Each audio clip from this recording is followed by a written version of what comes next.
Hi, this is Danny Firth. I am a third-year family medicine resident with the University of Arizona, and I'm going to give a brief presentation about mobile phone-based smoking cessation.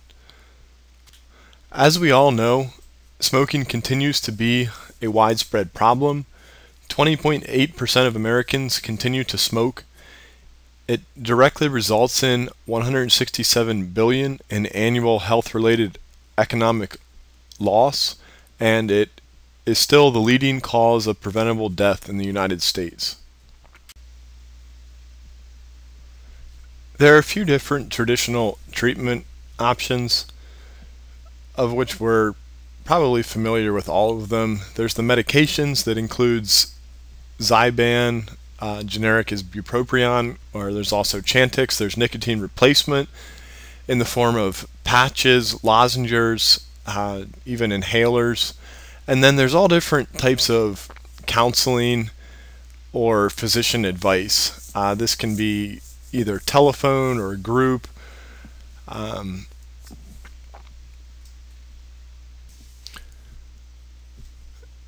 So there was a group of researchers out in New Zealand who realized that traditional treatment options were being underutilized by young adults. And so they had the idea to use text messaging based mobile cessation techniques to reach these folks. So they were the first ones who did the initial studies, and then a few other countries came on board, including the United Kingdom, Australia, as well as eventually the United States.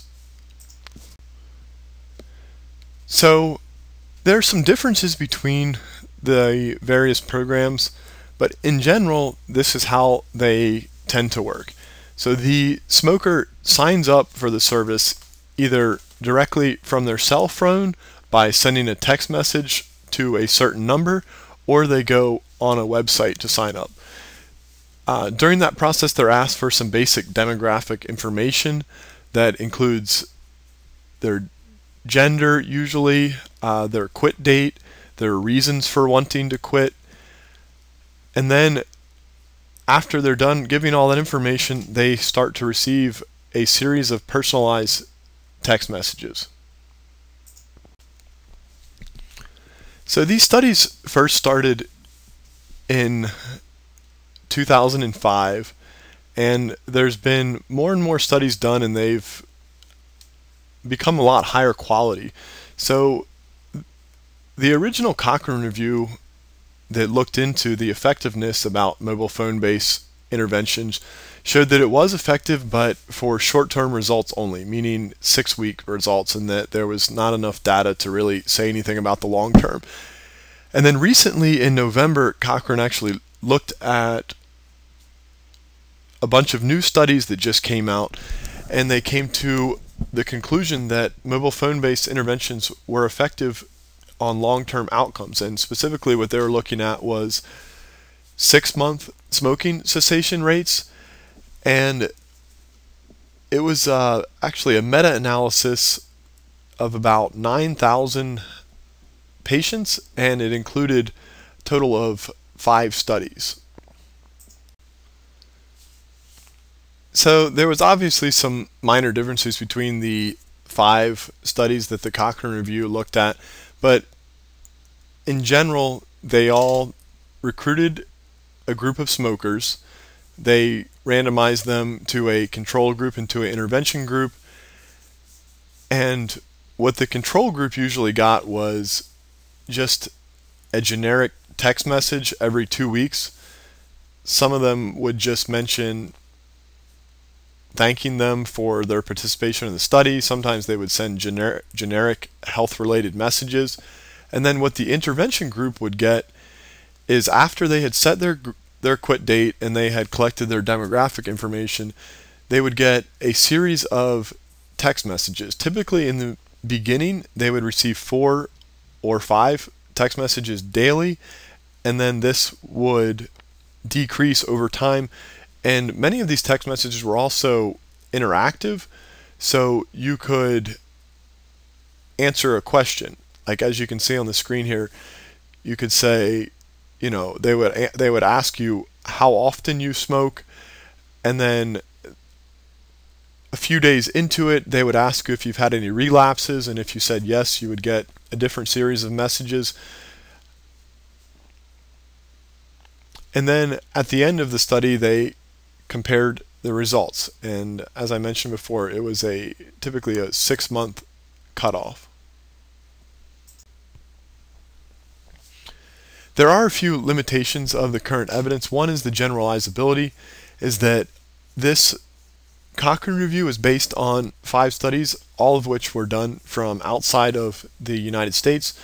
That being said, there is one U.S. trial with text to quit that is still underway. There was also some heterogeneity between the 5 different trials.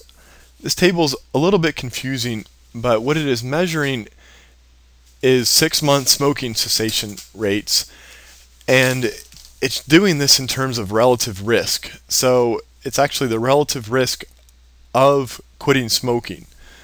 So the pooled results showed by the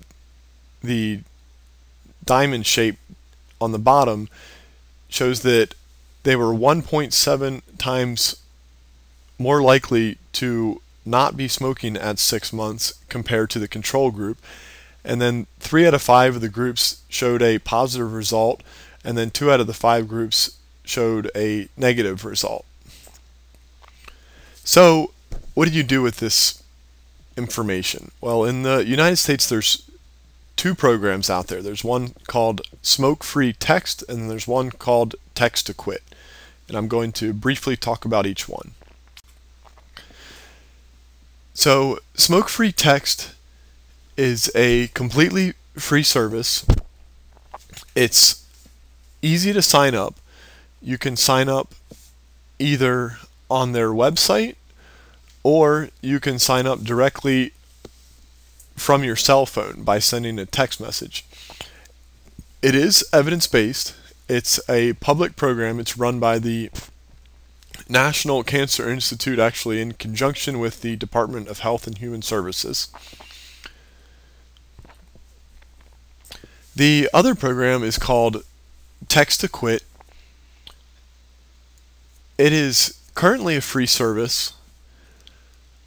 However, it's interestingly run by a private company, and on their website it says that it's going to be free for a 4-month trial. So my suspicion is that at some point this will not be a free service any longer. It is easy to sign up, but you can only sign up by the website. There is no option for signing up directly from your cell phone. It's evidence-based, and then as I mentioned earlier, there is a randomized controlled trial underway that is being done by Dr. Abrams at George Washington University. So kind of down to the nuts and bolts, how do you actually sign up for these things? So for Smoke-Free Text, you can either go to the website, which I have a link to here, or you can just Google Smoke-Free Text and it'll be the first thing that pops up. And on the website, they'll ask you for your phone number and then for a bit of demographic information. That's one option. Or the option I really like, because what you can do is actually have your patients do this while they're in the room with you. You have them text the word quit to I quit, which is 47848, and so it's very simple. All you do, you just text the word quit to 47848, and the person will start receiving text messages. And I actually signed up for this on my own cell phone, and it was a pretty interesting experiment. So for text to quit, you cannot sign up directly from your phone. You have to go to the website. And so you go to the link here, or you can also just Google text to quit. It'll be the first thing that pops up. And then the form looks very similar. It asks for a lot of demographic information. It also asks for your reasons for wanting to quit smoking. and then it'll ask for your phone number and you'll start receiving a series of text messages. That's my presentation, and here are my references. Thank you for your time.